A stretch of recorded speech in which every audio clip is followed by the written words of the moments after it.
الحمد لله نحمد ونصلي على رسوله الكريم أما بعد فقد قال الله تعالى في القرآن العظيم أعوذ بالله من الشيطان الرجيم بسم الله الرحمن الرحيم إن عدة الشهور عند الله 12 شهرا في كتاب الله يوم خلق السماوات والأرض منها أربعة حرم صدق الله العلي العظيم وقال رسول الله صلى الله عليه وسلم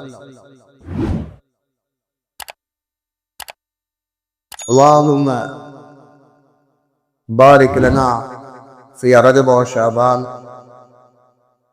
وبلغنا رمضان أو كما قال رسول الله صلى الله عليه وسلم.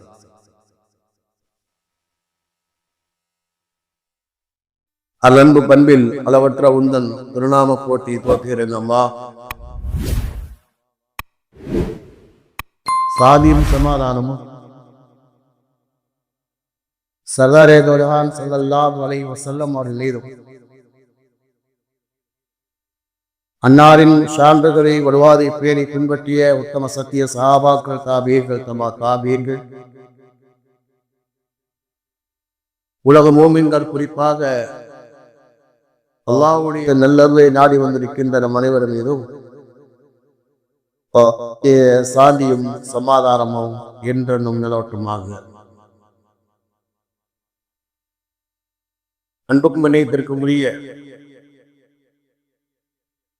அல்லாஹுவின் நல்லடியார்களே, அருமை சகோதரர்களே, நான் இப்பொழுது புனிதமிகு ரஜபு மாதத்தினுடைய பிற இரண்டிலே இருக்கின்றோம்.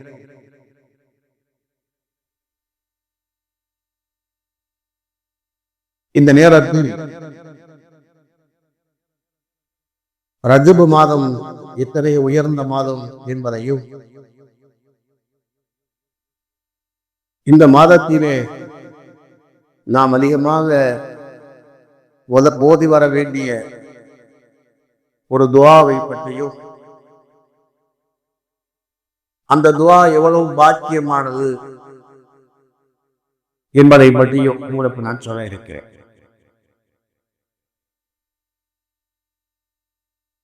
அன்பிற்கினியவர்களே,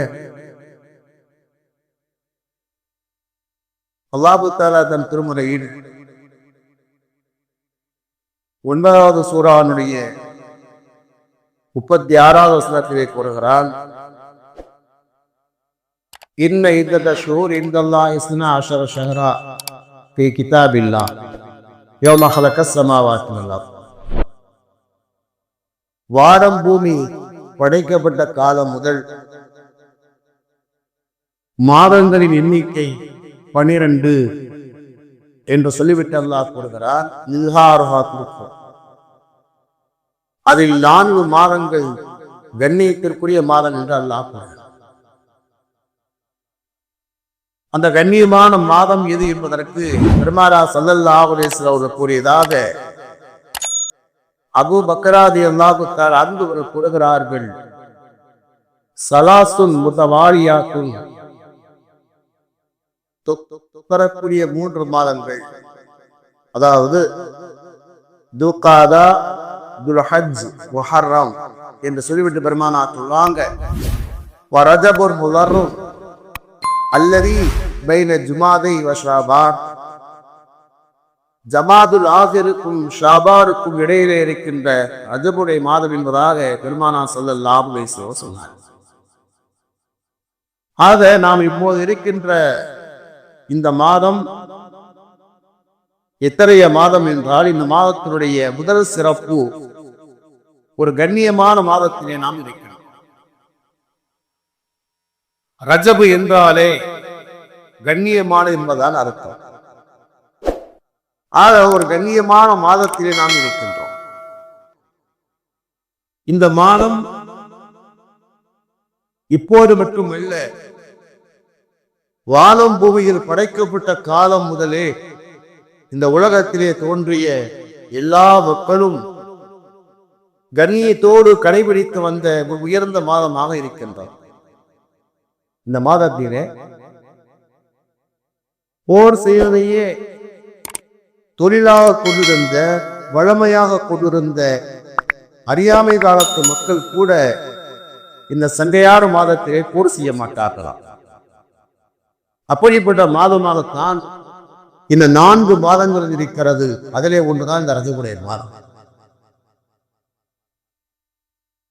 அறிஞர் பெருமக்கள் எழுதியிருக்கிறார்கள், அறியாமை காலத்திலே கூட இந்த மாதத்தை அவர்கள் எப்படி கண்ணியமாக கடைபிடித்து வந்தார் என்பதற்கு ஒரு வரலாற்றிலே ஒரு செய்தி எழுதுகிறார்கள். பெருமானார் ஸல்லல்லாஹு அலைஹி வஸல்லம் இடத்திலே மாலிக்குல் அஸ்ஜை என்ற ஒரு நபித்தோழர் வருகின்றார். சொன்னார், அல்லாஹ்வுடைய தூதரே, என்னுடைய மகனை எதிரிகள் கடத்தி சென்று விட்டார்கள். யார் கடத்தினார்கள், எங்கே வைத்திருக்கிறார்கள், என்ன ஆனார் என்பதாக தெரியவில்லை. நானும் தேடிக்கொண்டே இருக்கிறேன், கிடைக்க விரைவா ஒரு அழுதவாறு கூறுகின்றார். பெருமானார் ஸல்லல்லாஹு அலைஹி வஸல்லம் சொன்னார்கள், இத்தகில்லாஹ், நீ அல்லாஹ்வை அஞ்சிக்கொள். வக்ஸிர் லா ஹவுல வலா குவத இல்லா பில்லாஹ். லா ஹவுல வலா குவத இல்லா பில்லாஹ் என்ற வார்த்தை மிக அதிகமாக ஓய்வாக என்பதாக ஸல்லல்லாஹு அலைஹி வஸல்லம் சொன்னார்கள். அவர் அவ்வாறு இறையற்றதும் அந்த வார்த்தையை அவர் அதிகமாக ஓதி வந்தார். ஒரு நாள் இரவு நேரத்திலே கதவு தட்டப்படுகின்ற சத்தம். கதவை திறந்து பார்த்தால் மகன் நின்று கொண்டிருக்கின்றார். பின்னால் திரும்பி பார்த்தா அவரோடு சேர்ந்து ஒரு ஆட்டு மந்தையே வந்திருக்கிறது. அறிஞர் ஒருவருக்கு எழுதுகிறார்கள், ஏறத்தாழ 4000 ஆடுகள் அவரோடு ஓடி வந்து விட்டார். மகளிடத்திலே கேட்டார், என்ன ஆனது, நீ எங்கே சென்றாய், என்ன ஆனதாக அவர் அழுது கொண்டு கேட்கின்றார். அப்போது அந்த மகன் சொன்னார், என்னை எதிரிகளை கடத்தி சென்று விட்டார்கள். கொலை செய்வதற்காக வேண்டி அவர்கள் கடத்தி சென்று விட்டார்கள். ஆனால் இது கண்ணியமான மாதமாக இருந்தது. கண்ணியமான மாதமாக இருந்த காரணத்தினால் அவர்கள் கொலை செய்யாமலை விட்டு வைத்திருந்தார்கள். இந்த கண்ணியமான மாத குடியேற்றும் இவனை கொலை செய்யலாம் விட்டு வைத்திருந்தார்கள். பிறகு நீ ஆடு மேய்ப்பதற்காக வேண்டி என்ன செய்தார்கள், அந்த பணியிலே நியமித்து விட்டார்கள். நான் ஆடு மேய்த்துக் கொண்டிருந்தேன். இப்படி இந்த சில மாதங்கள் கழிகிறது. 3 மாசம் இருக்கு இல்லையா, முஹர்ரம். இந்த ஆடுகளோடு நாம் பழகி ஒரு நாள் என்னை பார்த்து கூவதற்காக இவனை நியமித்திருந்தார். நாள் என்னை பார்த்து கூவதற்கு இவனை நியமித்திருந்தார். அவன் குடித்து விட்டு உறங்கிவிட்டான். அந்த சமயத்தை பார்த்து நான் ஓடி வந்தேன். என்னோடு பழகிய ஆடுகளும் என்னோடு வந்து விட்டது. பொதுவாகவே மிருகங்களை பொறுத்த வரைக்கும் சில நாட்கள் பழகிவிட்டால் இதன் ஒரு உயிராக ஆகும். உருவாகி கொடுக்க நேரத்தில் கூட என்ன சொல்லுவாங்க, கடைசியில அவர் அறுக்கக்கூடாது, முதலே வாங்கி வச்சு சில நாட்கள் பழகி அந்த அன்பை வெளிப்படுத்தி இஸ்மாயில் இஸ்லாமுடைய இப்ராஹிம் இஸ்லாமுடைய தியாகத்தை நினைவுபடுத்தி நான் வரக்க என்பதற்காகத்தான் சில நாட்களில் செய்வாங்க வைத்திருக்கிற சொல்லுவாங்க. சில நாட்களில் அவாடு பழகிவிடும். சில நண்பர்கள் கூட சொல்லுவார்கள், நான் பெரிய சாப்பிடல சார், நான் எல்லாத்துக்கும் கொடுத்துட்டேன்டா. நான் கூட கேட்பேன், என்ன அவ்வளவு தாராளமா? இல்ல சார், ரொம்ப பழகிருச்சு, எனக்கு சாப்பிடுறது மனசு கேட்கலாது சார் சொல்லுவாங்க. அப்ப அந்த மிருகங்கள் என்பது சில நாட்கள் பழகி விட்டாலே நம்ம உயிராக ஆய்வு. அப்ப என்ன சொல்றாரு, நான் இந்த ஆடுகளை பராமரித்து வந்த நேரத்திலே என்ன செய்யறது, அந்த ஆடுகள் என்னோடு சேர்ந்து ஓடி வந்து விட்டது. நானும் அதை விரட்டினேன் ஓடவில்லை. இதை விரட்டி கொண்டு நான் மாட்டிக் கொள்வேன் என்பதற்காக நானும் ஓடி வந்துட்டேன். அதனால அந்த ஆடு என்னோடு சேர்ந்து வந்து விட்டது என்பதாக சொல்கிறார். பெருமானார் ஸல்லல்லாஹு அலைஹி வஸல்லம் காலையில போய் அவுஃபுர் மாலிக்குல் அஸ்ஜை கூறுவார்கள். கூறுகிற நேரத்திலே பெருமானார் சொன்னாங்க, இது அல்லாஹ் உனக்கு கொடுத்த பரக்கத்திற்காக சொல்லிவிட்டு பெருமானார் சொல்வாங்க, இது எனக்கும் கொஞ்சம் தாய்மாக கேட்பார்கள். இந்த பரக்கத்தான செலவுக்கு எனக்கு கொஞ்சம் தாய்மாக கேட்பார்கள். பெருமானார் அவர்கள் கொடுத்து பழகியவர்கள். ஆனால் சில நேரத்திலே சில மக்களிடத்தை விட்டு நீ உரிமையாக கேட்பார். நம்ம கூட அப்படித்தான், எல்லாத்தையும் கேட்க மாட்டீங்க. இப்ப எல்லாத்திலையும் கேட்க மாட்டோம். இவருக்கு அரபி கேடானே குட்டி வாய் கொடுங்க அப்படி எல்லாத்தையும் கேட்க மாட்டோம், கேட்க. அதே மாதிரி தான் இந்த வரலாறு நமக்கு பல்வேறு செய்திகளை கொடுக்கிறது.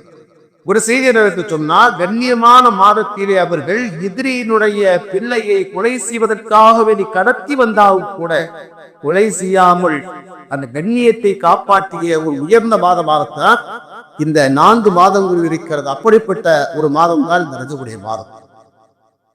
எனவே இந்த கண்ணியமான மாதத்திலே நாம் செய்கின்ற அமல்களுக்கு எவ்வளவு அதிகமான நன்மை இருக்கின்றதோ அதே மாதிரி செய்யக்கூடிய பாவங்களுக்கும் அதிகமான தண்டனை இருக்கிறது. எதை அல்லாஹ் கண்ணியத்துக்குரியதாக கூறுகின்றானோ அதை கண்ணியப்படுத்துவது ஒரு முஸ்லிமுடைய அடையாளம். அல்லாஹ் சொல்வான், அல்லாஹ்வுடைய நினைவு சின்னங்களை கண்ணியப்படுத்துவது, அதாவது அல்லாஹ் எதையெல்லாம் கண்ணியப்படுத்துமாறு கூறியிருக்கின்றானோ அதை கண்ணியப்படுத்துவது என்பது ஒரு மனிதனுடைய இறையச்சத்தின் அடையாளம் என்பதால் அல்லாஹ் கூறுகின்றார். இந்த ரஜபுடைய மாதம் என்பது மிக அல்லாஹ்விடத்திலே, இந்த உலகத்திலே தோன்றிய எல்லா மக்களிடத்திலுமே கண்ணியமான மாதமாக கருதப்பட்டு வந்த ஒரு உயர்ந்தவான். இது முதலாவது சிறப்பு. இரண்டாவது கிருமி கடமையாக்கப்பட்டது, ஜக்காத்து கடமையாக்கப்பட்டதுதான் இந்த மாதத்திலே தான். இரவிலே என்ன செய்வது கடமையாக்கப்பட்டுச்சு. அந்த வேராஜுடைய பேரம் எப்போது ஏற்பட்டது? இந்த ரஜப மாதத்திலே 27. அப்ப தொழுகை கடமையாக்கப்பட்டது என்பது இந்த மாதத்திலேதான். ஹிஜ்ரி 3ஆம் ஆண்டு ஜக்காத்து கடமையாக்கப்பட்டதும் இதிலேதான், இந்த ரஜபுடைய மாதத்திலேதான். அப்படிப்பட்ட உயர்ந்த கடலை குரானிலே அல்லாஹ் தஆலா 70க்கும் மேற்பட்ட இடங்களிலே அகீமு ஸலாவாத்து ஸக்கா, தொழுகை நிறைவேற்றுகிற சக்காத்தை அல்லாஹ் கூறுகின்றார். இது இல்லாமல் தனியாக பல இடங்களிலே கூறுகின்றார். அந்த அளவுக்கு மார்க்கத்திலே வலியுறுத்தப்பட்ட வணக்கத்தை கடமையாக ஆக்கப்பட்டது இந்த புனித மாதம் என்பதாக எழுதினார்கள்.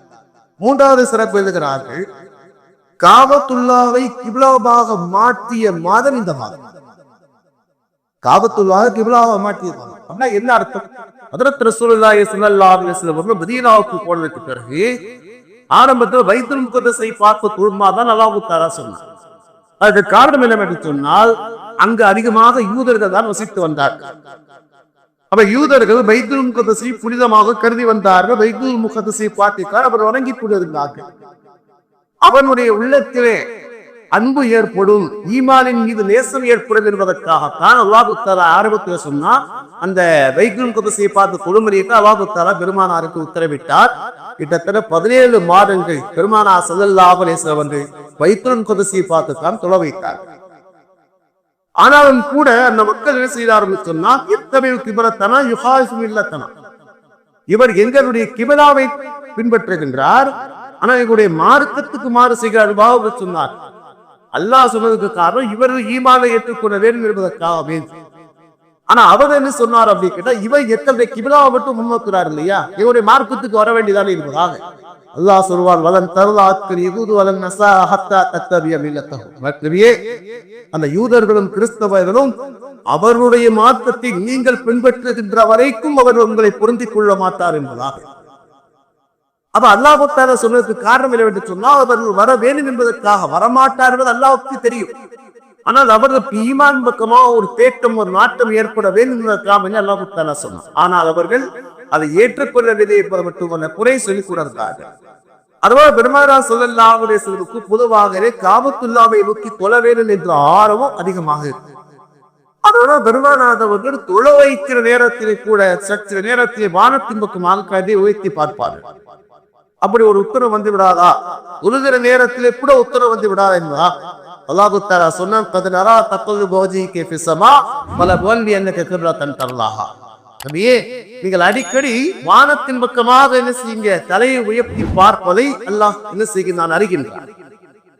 சீரிய வானத்திலிருந்து அப்படி ஒரு உத்தரவு வராதா என்பதாக நீங்கள் எதிர்பார்ப்பதை அல்லாஹ் தஆலா அறிகின்றான். எனவே நீங்கள் என்ன செய்யுங்க, காபத்துல்லாவை நோக்கி தொழுங்கள் என்ற உத்தரவை அல்லாஹ் தஆலா பெருமானாருக்கு சொன்னார். இப்போது என்று சொன்னார், இன்னைக்கு நீங்க மதீனாவுல பாத்தீங்கன்னா பள்ளியாசல் மஸ்ஜித் கிப்லத்தைன் பள்ளியாசல், அந்த இடத்திலே பெருமானார் ஸல்லல்லாஹு அலைஹி வஸல்லம் அவர்கள் அஸருடைய தொழுகையை தொழ வைக்கும் நேரத்திலே 2 ரக்காத் தொழ வச்சிருவாங்க. 2 ரக்காத் தொழுகை முடிந்ததற்கு பிறகுதான் பெருமானாருக்கு அந்த உத்தரவு வரும். பெருமானாரா போய் அப்படியே திருப்பி வருவார். அவர் இந்த காபத்துல்லாவை கிபிலாவாக ஆக்கி தொழுகின்ற உத்தரவு நடைமுறைப்படுத்தப்பட்ட மாதம் இந்த மாதம் என்பதாக எழுதுகிறார்கள். இது 3வது சிறப்பு. 4வது சிறப்பு எழுதுகிறார்கள், முதலாக அபீஸ் செய்த மாதம் இந்த மாதமாக இருக்கிறது. மதீனாவுக்கு சென்றாலும் கூட சரி, பெருமானார் அவர்கள் மக்காவில் இருந்த காலத்திலே மக்களுக்கு ஈமானை சொல்லிக் கொண்டிருக்கிறார்கள். ஈமானை சொல்லிக் கொண்டிருக்கிற கடுமையான கஷ்டத்தை கொடுக்கிறார். கடுமையான கஷ்டத்தை கொடுக்கிறார். அப்படி கொடுத்த நேரத்தில் கூட சஹாபாக்கள் சில நேரத்தில் கேட்பாங்க, அல்லாஹ்வுடைய தூதரே மத்தா நஸ்ருல்லாஹ், அல்லாஹ்வுடைய உதவி எப்போது வரும்? அல்லாஹ்வுடைய உதவி எப்போது வரும்? எங்களுக்கு மிகவும் கஷ்டமாக இருக்கிறது. நாங்கள் இந்த ஊரை விட்டு நாங்கள் சென்று விடட்டுமா?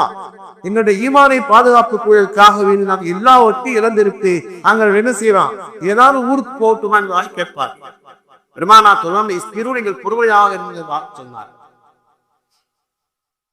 முதலாக ஹிஜ்ரத் செய்வதற்கான உத்தரவு அபிசீனியாவுக்கு முஸ்லிம்கள் ஹிஜ்ரத் செய்தது இந்த புனிதருக்கு ரஜபுடைய மாதம் என்பதாக எழுதுகின்றார்கள். 5வதாக எழுதுகிறார்கள், ரோமர்களை எதிர்த்து நடைபெற்ற தபூக் யுத்தத்திலே வெற்றி கிடைத்தது இந்த மாதம் தான். அந்த காலத்திலே ரோம் நாடு என்று மிகப்பெரிய வல்லரசு நாடு. அந்த வல்லரசு நாட்டை எதிர்த்து தபூக்குடைய யுத்தம் என்பதாக ஒரு யுத்தம் நடக்கின்றது. ஏறத்தாழ 10,000 சஹாபாக்கள் செல்கிறார்கள். கடுமையான வெயில் காலம், நீண்ட தூர பயணம், அனுமத்த வெயில் காலம், நீண்ட தூர பயணம். அரவணைக்கு தயாராக இருந்த பேரித்தங்கடிகளெல்லாம் விட்டு செல்லக்கூடிய ஒரு சூழல். போருக்கு செல்கிறார்கள். இந்த போரே செய்யாமல் வெற்றி அவருக்கு ஏற்பட்டது. அந்த தபூக் யுத்தத்தினுடைய வெற்றி கிடைத்தது இந்த மாதம் என்பதாக எழுதுகிறார்கள்.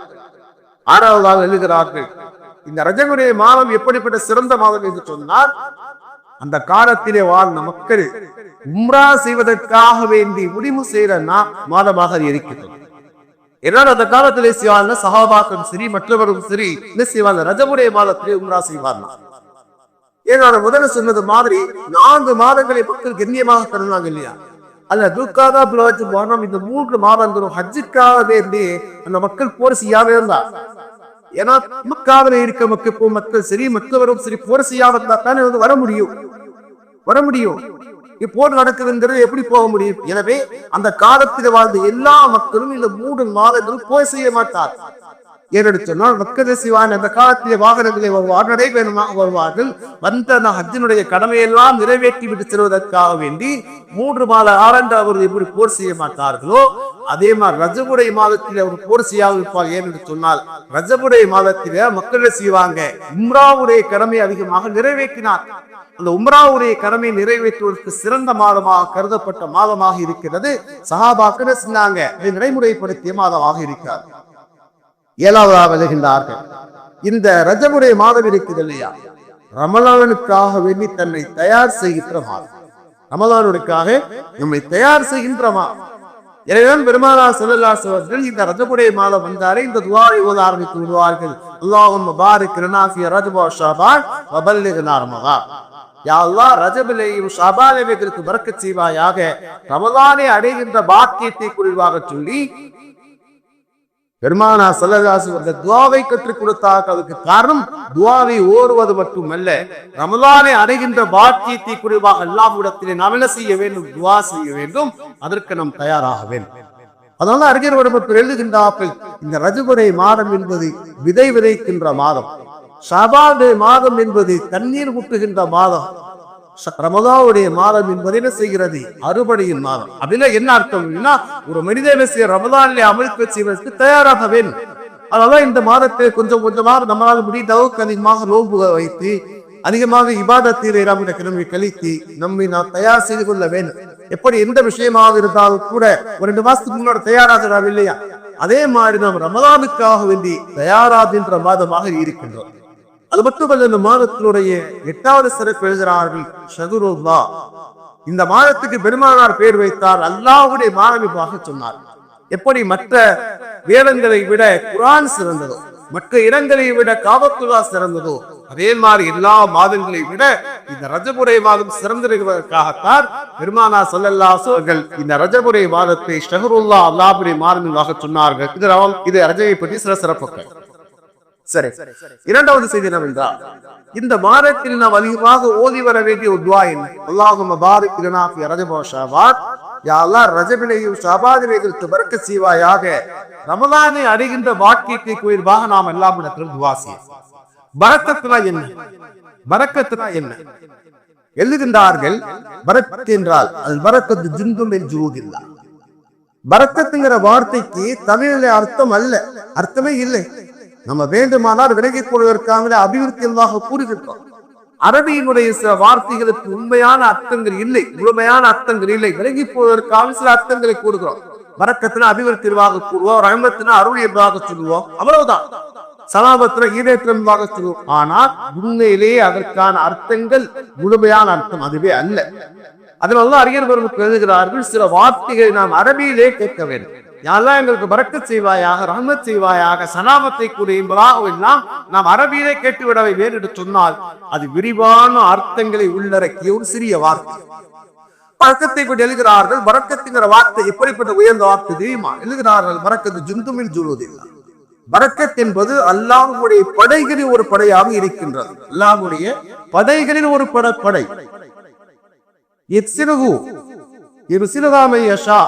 அல்லாஹ் தான் யாருக்கு நாடுகின்றானோ அவருக்கு அதை அல்லாஹ் அனுப்புகின்றான், அதை வழங்குகின்றான். அல்லாஹ் யாருக்கு நாடுகிறானோ அதை அவருக்கு வழங்குகின்றான். அதே நேரத்தில் அந்த பரக்கத் என்பது எவ்வளவு பெரிய சக்தியானது என்று சொன்னால், அது ஏதோரெல்லாம் சேர்ந்து விடுகின்றதோ அதில் மிகப்பெரிய மாற்றத்தை ஏற்படுத்தும்.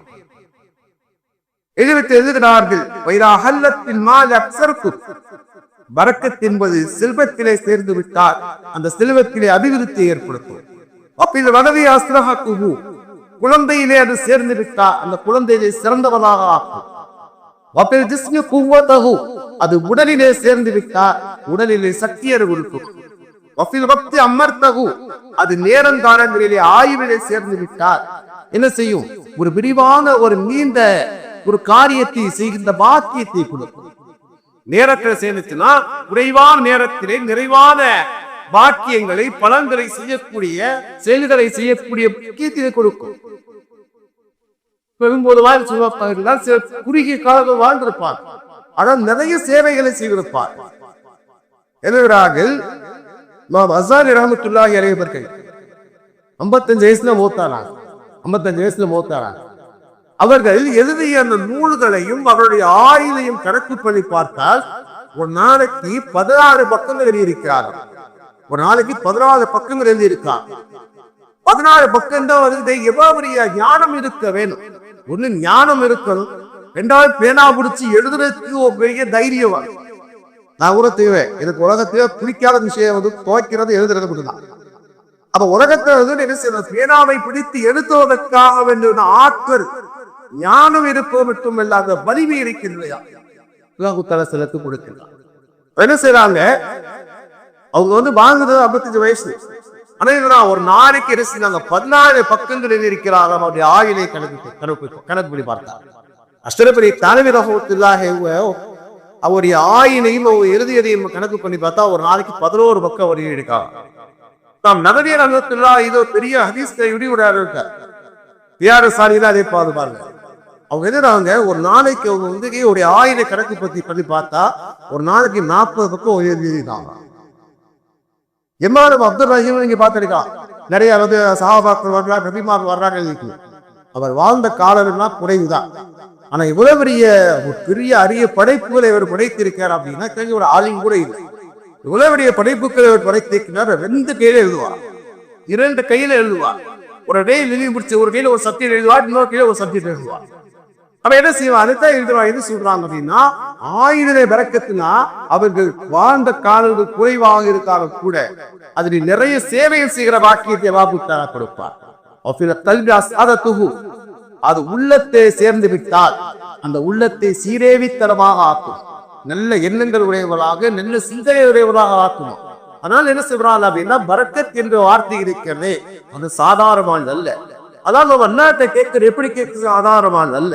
அதாவது நம்ம அண்ணாத்தை கேட்கிற எப்படி கேட்க வேண்டும் என்று சொன்னால் முதல்ல சொல்ற மாதிரி, யா அல்லாஹ் என்னுடைய செல்வத்திலே பரக்கத் செய்வாயாக, எங்களுடைய குழந்தையிலே பரக்கத் செய்வாயாக, என்னுடைய உடலிலே பரக்கத் செய்வாயாக, என்னுடைய ஆயினை பரக்கத் செய், எங்களுடைய உள்ளத்தை பறக்க கேட்குது என்று சொன்னால், பரக்கத் என்ற வார்த்தை எப்படிப்பட்டது என்று சொன்னால், அது ஏதோடு சேர்ந்து விடுகின்றதோ அதில் மிகப்பெரிய ஆற்றலை, மிகப்பெரிய தாக்கத்தை ஏற்படுத்துவதாக எழுதுகிறார். அதான் என்ன செய்யறாங்க, பெருமானார் ஸல்லல்லாஹு அலைஹி வஸல்லம் எல்லா நேரத்தையுமே பரக்கத்துக்காக துஆ செய்வாங்க. பரக்கத்துக்காக துஆ செய்வாங்க. ஒரு குழந்தையை போய் பெருமானாருக்கு கூப்பிட்டா பெருமானார் சொல்லுவாங்க, பாரக்கல்லாஹு ஃபில் வஹி, இந்த குழந்தையில அல்லாஹ் பரக்கத் செய்வானான்னு சொல்லுவாங்க. அது தெளிவா சொல்றது இல்லை. அப்படி ஆக்கி இப்படி ஆக்கி அதெல்லாம் ஒண்ணு தேவை. பாரக்கல்லாஹு ஃபில் வஹி, யா அல்லாஹ் இந்த குழந்தையில பரக்கத் செய்வாயா, முடிந்து விட்டது. பெருமானார் ஸல்லல்லாஹு அலைஹி வஸல்லம் அவர்கள் எல்லா விஷயத்திலுமே பரக்கத்துக்காக துஆ செய்வார்கள். நிக்காசையாக நிக்காவிலே இந்த மணமக்களை வாழ்த்துகிற நேரத்திலே கூட பெருமானார் சொல்லுவாங்க, பாரக்கல்லாஹு லக வ பாரக அலைக்கும் வஜமா பைனகுமா ஃபீ கைர், யா அல்லாஹ் இந்த உங்கள் இரண்டு பேருக்கு அல்லாஹ் பரக்கத் செய்வானாக என்பதாக பெருமானார் சொல்லுவாங்க. அதுல எல்லாமே அடங்கும். அந்த கருவன் மனைவியுடைய இல்லற வாழ்க்கை, நிறந்த இல்லற வாழ்க்கை என்பது சிறந்தவாக அமைவதற்கும் சிறந்த சந்ததிகள் அமைவதற்கும் எல்லாமே அடக்கியது. ஸல்லல்லாஹு அலைஹி வஸல்லம் மௌத்திலே கூட பரக்கத்துக்கு துஆ செய்தார்கள். அல்லாஹும்ம பாரிக் லி ஃபில் மௌத்தி ஃபீமா ஃபில் மௌத், யா அல்லாஹ் இவருடைய மௌத்தில பரக்கத் செய்வாயாக, மௌத்துக்கு பிறகுள்ள வாழ்க்கையில பரக்கத் செய்ய அல்லாஹ் பெருமானார் சொல்வாங்க. மௌத்தில பரக்கத் செய்யறானா என்ன அர்த்தம்?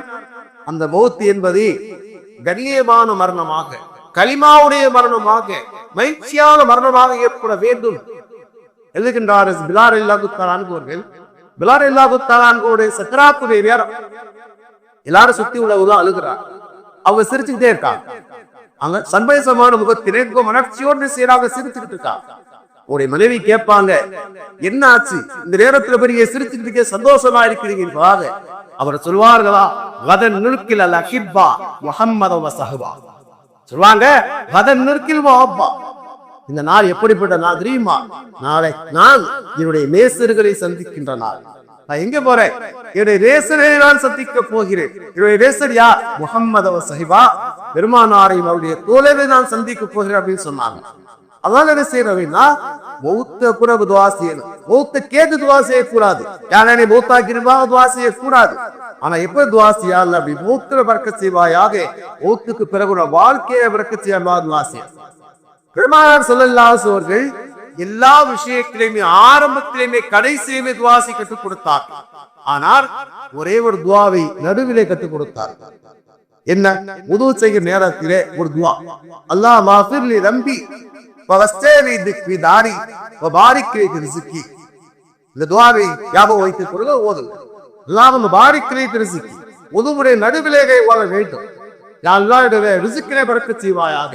வஸ்தரி தாரி, யா அல்லாஹ் வீட்டிலே வீட்டை விசாலமாக்குவாயாக. வபாரிக் லி ரிஸ்கி, இந்த ரிஸ்கிலே பரக்கத் செய்வாயாக என்ற துஆவை பெருமானார் ஒரு செயலுடைய நடுவிலே கற்றுக் கொடுத்தார். எவ்வளவு பெரிய துஆ தெரியுமா? பயானுடைய மஜ்லிஸ்ல பயான் தலைப்புல இருக்கும். ரஜஸ் சொன்னாரு, இந்த துஆவெல்லாம் அனுபவத்துல பார்த்தேன். நான் சொன்னாரு, நான் வீடு கட்டிக்கிட்டு இருந்தேன், நடுவுல என்னால அந்த வீடை ஃபுல் பண்ண முடியல, பினிஷ் பண்ண முடியல, ரொம்ப சிரமமா இருந்துச்சு. அப்போ நான் ஒரு அசத்துல கேட்டேன், ஒரு பெரிய கூட கேட்டேன், இந்த துஆ ஓடுப்பான்னு சொன்னாங்க. நான் ஓதிக்கிட்டு இருந்தேன். அல்லாஹ் தன்னை வீட்டை நிறைவாக்கி அந்த வீட்டுல குடியிருக்கிற பாக்கியத்தை கொடுத்தாரு சொல்ல. எதுக்கு சொல்றாருன்னா, துஆக்கள் பயான் என்பது கேட்டு விட்டு செல்வது மட்டுமல்ல. கேட்டது அஜத்தை நல்லா பண்ணாரு, நல்லா பண்ணல, இது மாதிரி நம்ம சொல்ல பொதுவா தோணும். அதை மக்கள் நினைக்கிறாங்க. ஆனா பயான் என்பது அமல் செய்வதற்காகத்தான். உதுவுடைய நடுவு இந்த துஆ ஓதுங்கள். அல்லாஹும்ம பாரிக் லி ரிஸ்கி, யாருடைய ரிஸ்கிலே பரக்கத் செய்வாயாக. வஸ்தரி ஃபீ தாரி, என்னுடைய வீட்டை விசாலமாக்கு. வீட்டை விசாலமாக்குனா என்ன அர்த்தம்? அந்த வீட்டில் இருக்கக்கூடிய ஒரு மனதாக விசாலமாக இருக்க வேண்டும்.